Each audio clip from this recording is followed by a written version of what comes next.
Boké Centre, à 300 km de Conakry.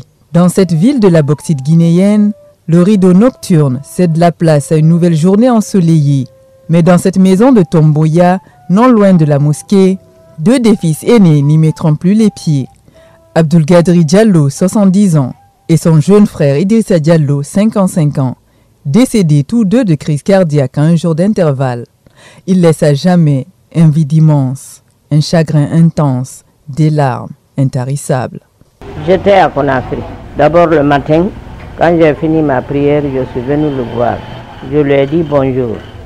J'ai constaté qu'il ne pouvait plus parler correctement. J'ai appelé mon jeune frère, Amadou Maka. Il est venu, on a constaté que ça n'allait pas, donc je leur ai ordonné de l'envoyer à l'hôpital. Ils sont allés voir son médecin traitant à la polyclinique de Dixine. De là, quand il est décédé, les voisins se sont mobilisés pour venir nous l'annoncer à la maison. C'est comme ça que j'ai appris son décès. 15 ans, 3, 2 garçons. Cela fait 15 ans que je suis mariée à Idrissa, le jeune frère de Gadiri. J'ai fait une fille et 2 garçons. Mon beau-frère Gadiri était gentil et attentionné envers moi.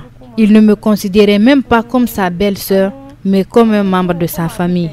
Sa mort a été un choc pour mon époux et moi. Nous avons quitté Boké le mercredi à 2 h du matin pour assister à ses obsèques à Conakry. Arrivé à la maison, ça n'a même pas fait 15 minutes. Mon mari a fait une crise et est décédé. Ses 2 frères étaient très complices.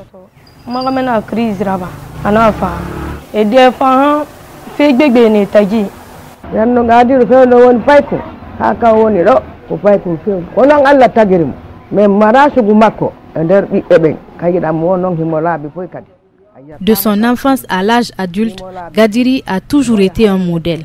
Nous n'avons pas son deux dans la famille. Enfant, il était toujours propre et obéissant. Il prenait au sérieux tant l'école française que coranique. Il n'était pas rancunier. Quand tu viens chez lui à Conakry, tu es à l'aise. Il faisait tout ce que je voulais. Il tenait même à ce que je reste dans sa maison quand il a appris qu'il devait travailler au Burundi. Mais Dieu n'a pas voulu qu'il aille. Que Dieu lui accorde le paradis.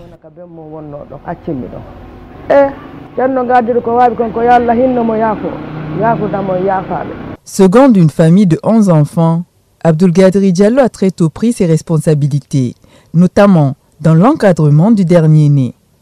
J'avoue que moi, je n'ai pas connu mon père. Mon père est décédé quand j'avais 6 mois.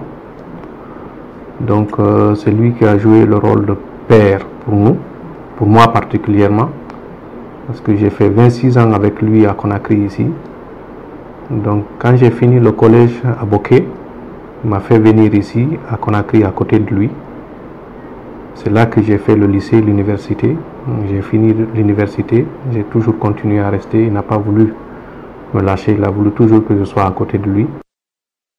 Au sein de cette communauté qui en 1950 l'a vu naître et grandir, Gadiri s'est démarqué par son intelligence, sa sociabilité et sa non-violence, notamment à l'école du centre de Boké, où il a affûté ses armes.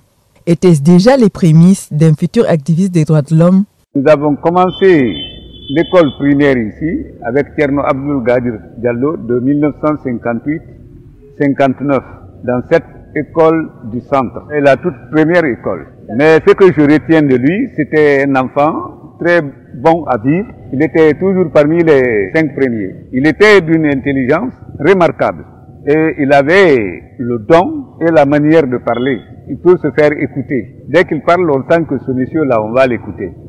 Parce qu'il ne dit pas n'importe quoi. Il était très très sympathique, très généreux, très attachant.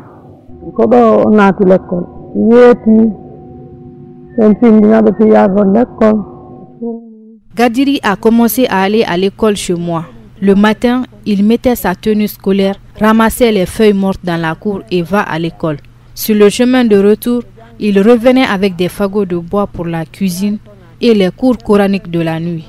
Quand il a eu le bac, il est allé à Conakry avec mon fils aîné, son complice avec qui il a fait tout son parcours scolaire et universitaire.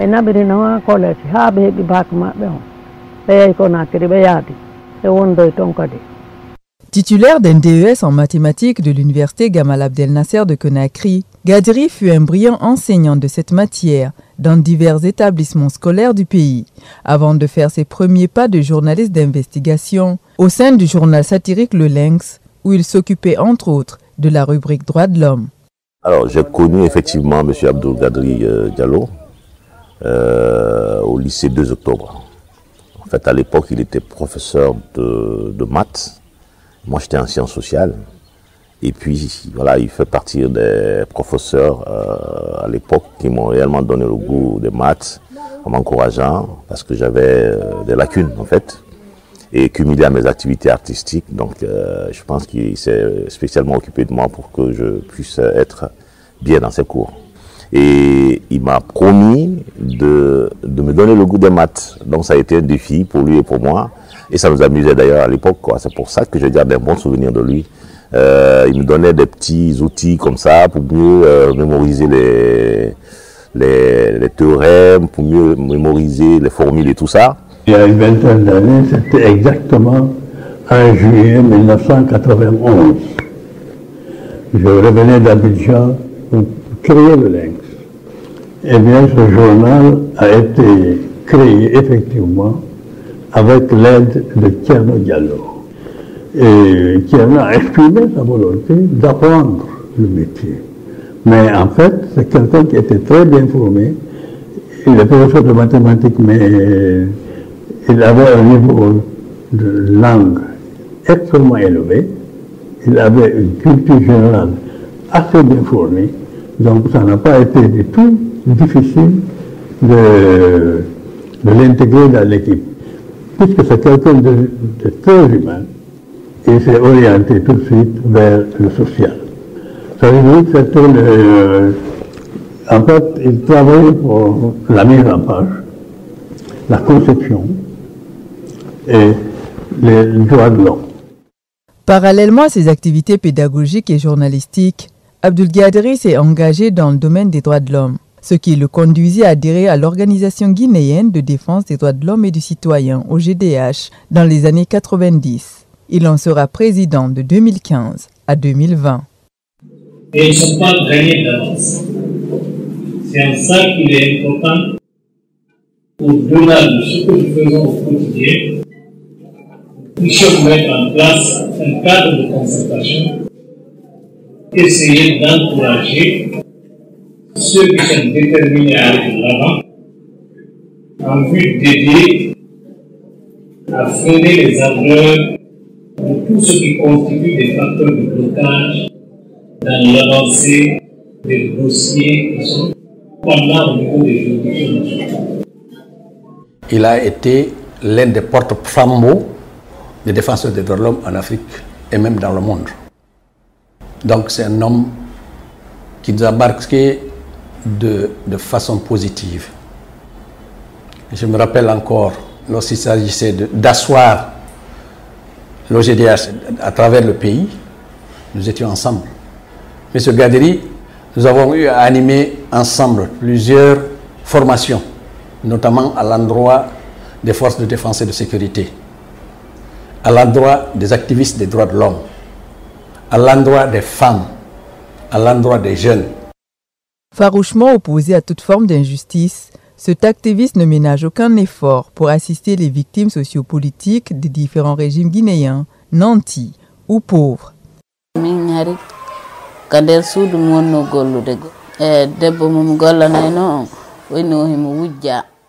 Je suis travailleuse domestique. Un jour, ma patronne a dit qu'elle a été victime de vol à la maison. Elle a donné mon numéro à un jeune qui est venu m'attacher et me brûler à la jambe et au pied avec un fer à repasser. Le syndicat des travailleurs domestiques a rencontré M. Abdoul Gadiri Diallo. Il nous a aidés à avoir un avocat, dont il lui a même payé les honoraires. Il nous a appuyés durant toute la procédure judiciaire. Que Dieu lui accorde le paradis, parce que c'est une personne qui aide tout le monde, riche comme pauvre.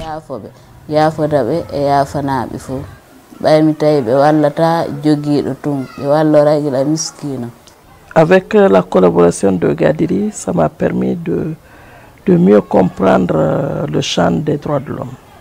Il est l'une des personnes qui m'ont montré quelle voie il fallait suivre pour pouvoir avancer dans mon combat. Il fallait qu'on lutte ensemble pour faire des plaidoyers, pour faire beaucoup de lobbying pour pouvoir accompagner les victimes du 28 septembre. Quelqu'un qui était là toujours à nous donner vraiment de très bons conseils, surtout comment il faut se comporter et quelle est la patience qu'il faut avoir. Parce que au début, moi, en tant que président de l'AVIPA et en tant que victime, je ne voyais pas comme ça les choses. J'étais très hargneuse, j'étais toujours sur mes défensives. C'est Gadiri qui m'a toujours dit, attention, c'est pas comme ça, sinon tu vas perdre ta raison. Je me rappelle encore, lorsque un vieux est venu ici à l'OGDH, après les événements de janvier-février 2007, un vieux qui avait été attaqué par les forces de l'ordre à son domicile. C'est un vieux mécanicien qui avait plus de 80 ans. Il est venu ici avec sa canne. Lorsque le vieux s'est expliqué, j'ai vu Gadiri verser des larmes. Ce vieux est encore vivant.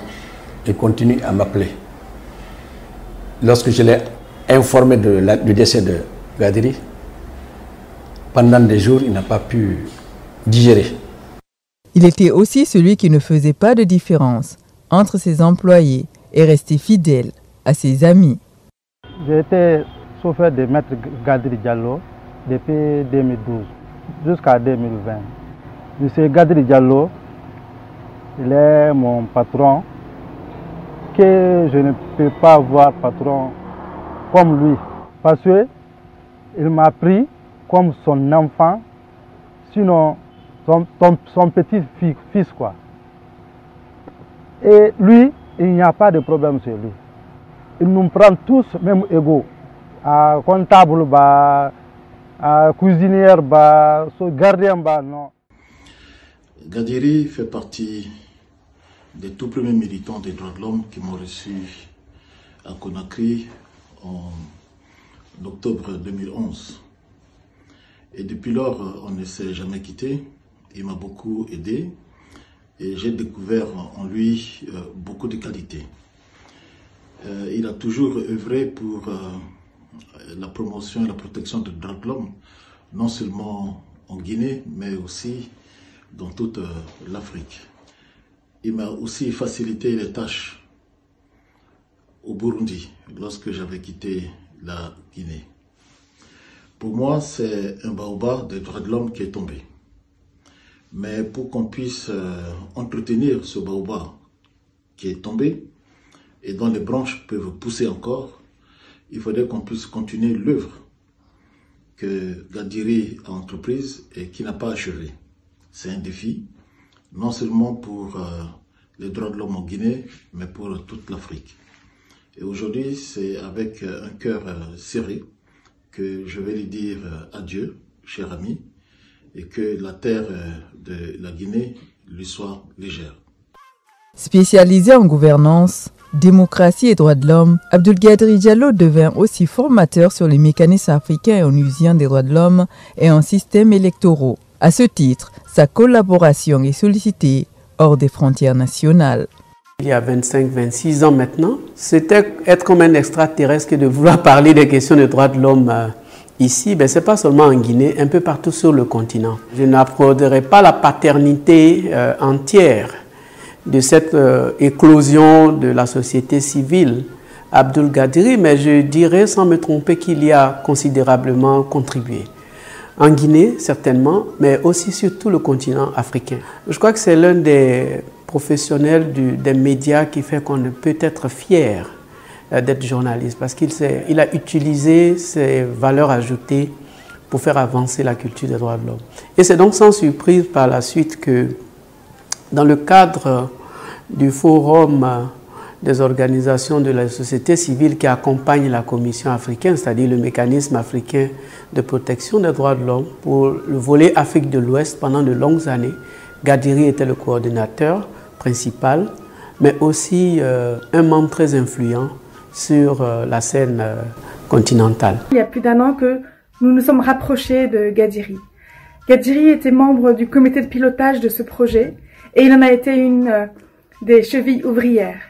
ses conseils toujours avisés, sa sagesse, son écoute aussi et son attention pour les survivantes de violences sexuelles du 28 septembre ont été fondateurs de ce projet. Je l'avais connu déjà lorsque je travaillais à la FIDH auparavant. Gadiri était un être rare, un grand défenseur des droits humains, et nous le regrettons aujourd'hui énormément.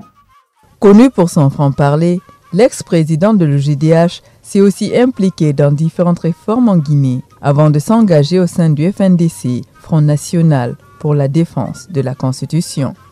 Gadiri était d'abord un ami personnel que j'ai connu il y a fort longtemps. J'appréciais l'homme, d'abord c'est un homme de conviction qui était attaché à l'instauration dans notre pays d'un véritable état de droit, d'une démocratie apaisée.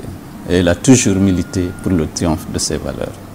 En ce qui concerne les droits humains, qui était son choix, et chaque fois que les droits humains étaient violés dans notre pays, on l'a entendu. Il s'est mobilisé pour dénoncer ces violations et il a toujours exigé qu'il y ait la justice pour les victimes, que les proches aient droit à la justice, à la réparation et la mise en place des garanties de nos répétitions.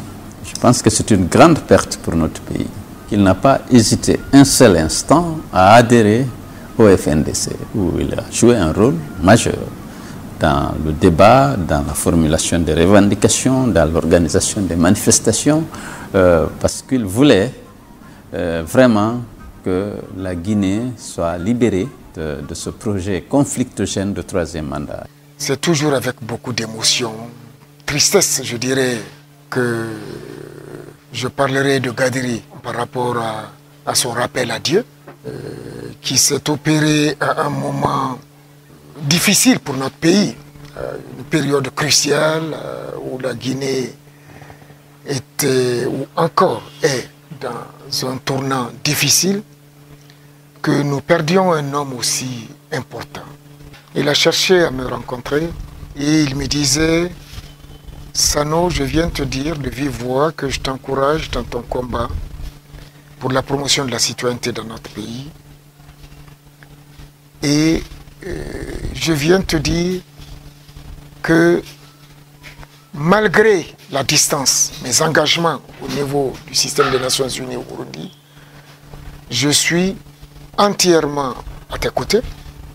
Notre pays a besoin d'être aidé à la promotion de la citoyenneté, à la vulgarisation de la démocratie, à la promotion de l'égalité, au respect des droits de l'homme et surtout au développement partagé pour que les citoyens guinéens puissent maintenant tourner la page à toutes ces souffrances qu'ils ont connues jusqu'à maintenant. Des leçons, Abdoul Gadiri Diallo en laisse à la postérité, ainsi qu'un vaste chantier que les collaborateurs et défenseurs des droits de l'homme s'engagent à perpétuer. Je pense que si nous regrettons Gadiri aujourd'hui, nous ne devons pas assister à une seconde mort de Gadiri, c'est-à-dire laisser tomber tout cet héritage. Il a travaillé pour cela au risque de plusieurs sacrifices pour pouvoir le faire. L'une des discussions approfondies que j'ai eues avec Gadiri, je peux le dire aujourd'hui, c'est de voir comment faire en sorte que la société civile guinéenne se positionne au-dessus des stigmatisations, des particularismes, parce qu'elle a une place très importante dans cette Guinée-là. Comment faire en sorte qu'elle ne soit pas étiquetée, labellisée sous des prismes de genre, d'ethnie ou d'affiliation politique, mais plutôt occuper cet espace-là pour faire avancer cette Guinée-là. Le dernier héritage, c'est les populations marginalisées. Mais je me souviens que nous avons fait des missions communes au Burundi. Gadiri était préoccupé par les personnes atteintes d'albinisme. Parce qu'en Afrique de l'Est, ce sont des personnes, on avait vu des cas en Tanzanie notamment, et donc à la frontière avec le Burundi, que les gens utilisent pour faire des sacrifices pensant qu'ils peuvent s'enrichir. Nous avons ensemble, le bureau, pris la ferme décision de continuer l'œuvre et par la voie tracée par Gadiri et Dr Soutien Omadjou. Nous allons, Inch'Allah, et suivre cette trace pour encore porter haut la défense des droits de l'homme que nous avons menée jusqu'ici ensemble et que nous allons continuer à mener. Pour honorer encore Gadiri, il faut continuer le combat. Il faut aller de l'avant, mais pas se décourager. Parce qu'on sait qu'est-ce qu'il voulait. Par exemple, quand je prends mon cas personnel, ce qu'il voulait, c'est que j'ai une justice. C'est toujours extrêmement difficile de revendiquer l'héritage et d'assumer surtout l'héritage d'un homme comme Gadiri à la tête de l'OGDH, comme certainement ça a dû être très pénible pour lui de pouvoir assumer l'héritage d'un homme comme Dr Sow qui l'a précédé. Parce que c'est un immense vide qui est créé, mais on peut espérer qu'il y a un certain nombre de jeunes leaders dans le domaine du mouvement des droits humains qui ont dû passer sous l'ombre, sous la sagesse de Gadiri, qui vont porter le flambeau. Nous serons là avec eux pour que ce vide, qui est un vide immense, ça, il faut bien qu'on le reconnaisse, ne soit pas perceptible par toutes ces personnes qui sont victimes d'injustice, d'atteinte aux droits de l'homme, de violence dans notre pays. C'est un déjà immortel. Nous ferons ce que nous pourrons pour que sa mémoire reste vive au sein du lingue humain. Gadiri a aussi laissé un vaste chantier qui visait à protéger et à promouvoir les défenseurs des droits de l'homme. Donc aujourd'hui, nous qui sommes héritiers de ce lourd fardeau, nous allons faire le maximum de nous-mêmes pour pouvoir honorer la mémoire de Faye Gadiri. La concrétisation de cela passe d'abord par rassembler l'ensemble des membres de l'organisation autour de l'idéal que Gadiri a laissé, mais aussi continuer toujours à accompagner.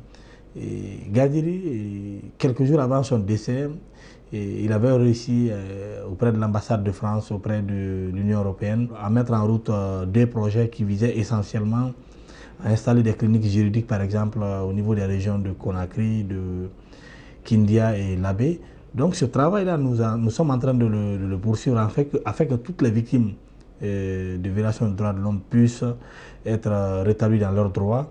Et aussi, en ce qui concerne les défenseurs des droits de l'homme aujourd'hui, ce chantier, nous sommes en train. Et au sein de la famille, il a toujours essayé de rassembler tout le monde.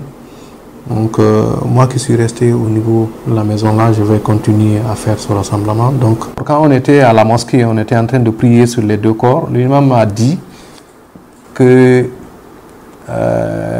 il n'y a pas de conseil à donner par rapport à ça. Que chacun n'a qu'à regarder les deux corps là et chacun va tirer les leçons pour lui-même et voir comment il va prendre la vie. Donc je pense que aussi c'est ça en fait, c'est pour nous dire que la vie là, tout ce qu'on fait, il faut faire du bien. Certes, s'il est physiquement parti et sans laisser d'héritier, Gadiri par ses œuvres s'est immortalisé. En témoigne l'affluence des messages et personnes venues compatir le jour de ses obsèques au quartier Cameroun le 28 octobre 2020.